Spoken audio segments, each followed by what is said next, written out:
But back to the media, and in particular, this liberal media myth. As I have said so many times and will continue to say, we liberals can't help it if the truth has a liberal bias. And it is only the inherently dishonest right's own fault that it does. The right-wing propaganda hate media lied the 8 years Bill Clinton was in office. Bad Bill. They lied the 8 years George W. Bush was in office. Good George. They lied the 8 years Barack Obama was in office. Bad Barry. They really lied the 4 years the orange pus gut stained the White House and the nation. Good traitor. And they've lied all the while Joe Biden has been in charge. Bad Joey. You want the news to stop looking so liberally biased? Stop lying. It's that simple. And stop supporting and defending people you know are liars. Every single QOP legislator who is calling Trump's indictments either the weaponization of government, the DOJ, or even more dishonestly, election interference, they know they're lying.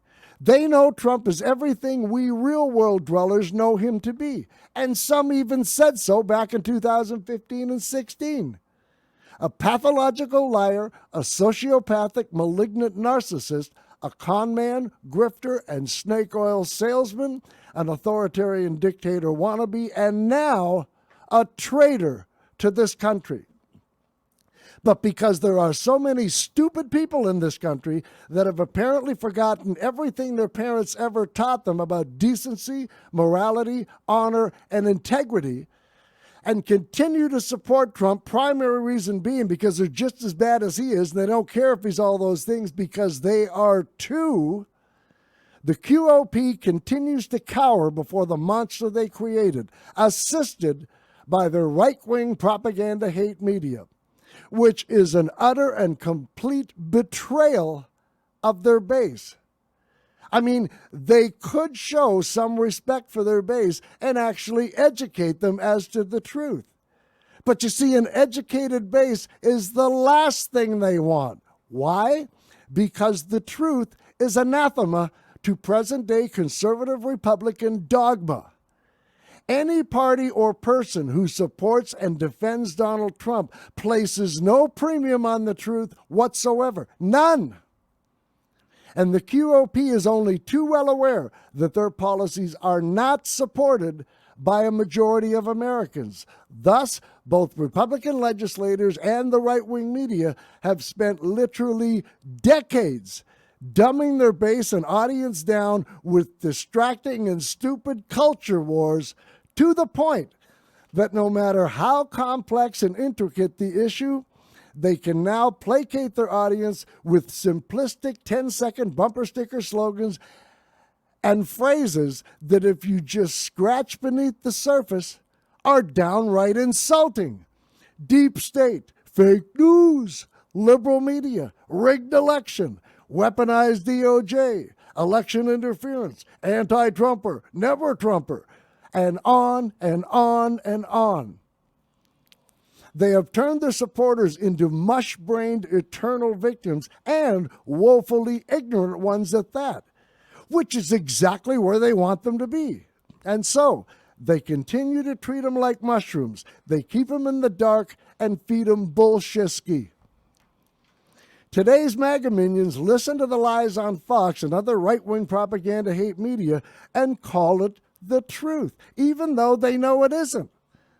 I have said for years that they don't watch Fox in spite of the fact Fox lies to them. They watch because Fox lies to them. Conversely, they listen to what they know is the truth elsewhere, and they play along with the ruse and call it liberal media and fake news. Why?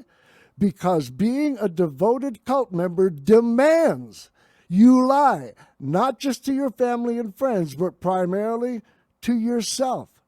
That's what cult members do.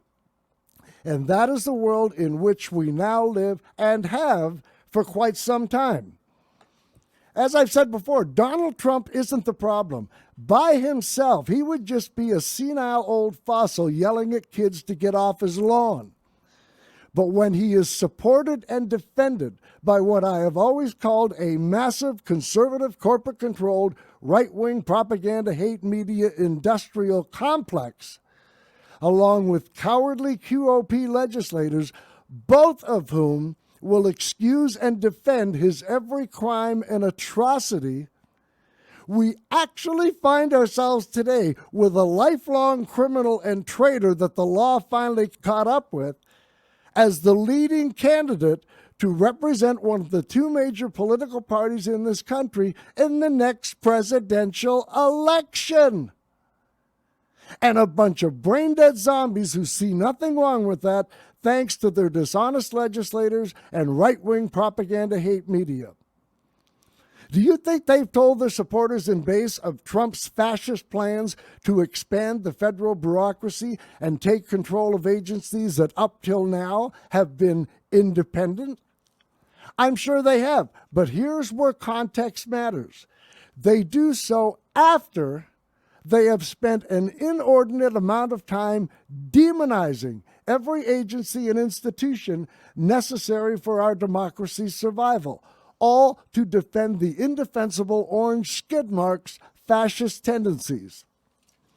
And their supporters are too wrapped up in those lies and their unwarranted hatred of those agencies and institutions, as well as the lies that somehow the Biden administration is tyrannical. They say, well, he has to take control of those agencies because they're liberal and corrupt. And as a result, they don't realize what they are actually sanctioning and championing is a de facto fascist takeover of their country by their own damn party. I mean, this isn't just embarrassing and dangerous, folks. It is horrifying.